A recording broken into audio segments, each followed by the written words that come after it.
In today's video, I'm going to teach you how to connect Google Drive to N8N. If you're ready to streamline your workflow and integrate cloud storage with your automation processes, you're in the right place. Let's dive in and walk you through each step of this integration process, ensuring you have everything set up correctly.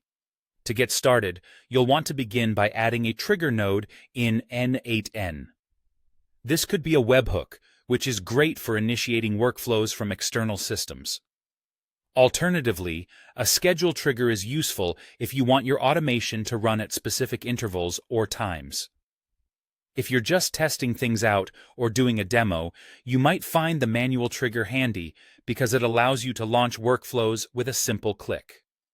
Choose the trigger that best suits your scenario, and once it's configured, you'll be ready to add Google Drive into the mix. Now, let's introduce the Google Drive node into your workflow. You'll find this option within N8N's Nodes panel. Once you've added the Google Drive node, it's time to start configuring it. One of the first things you'll do is choose a resource type. Google Drive lets you work primarily with files or folders. Deciding between these options depends on what you wish to automate or interact with. If your goal is to upload a document, you'll likely end up selecting File, whereas if you want to create a new directory, Folder will be your go-to resource. With your resource chosen, it's time to decide on an operation.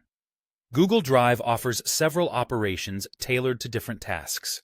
For instance, if you want to add a document to your drive, you'll opt for Upload File.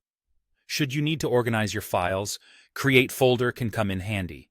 Do you have files that need repositioning? The Move File operation will be perfect. And if you're searching for specific items within your drive, the Search File Folder operation will help you locate them with ease.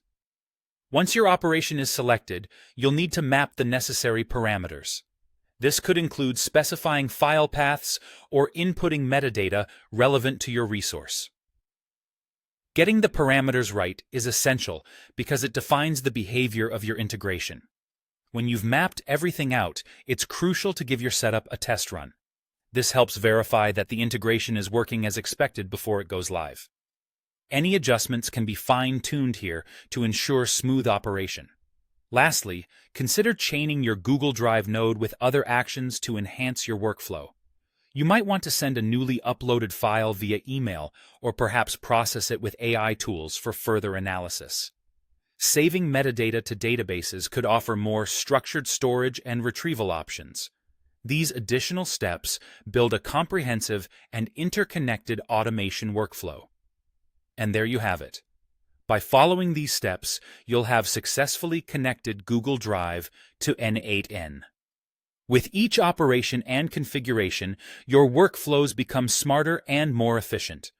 I hope this walkthrough has provided you with the clarity you need to get started confidently. Happy automating!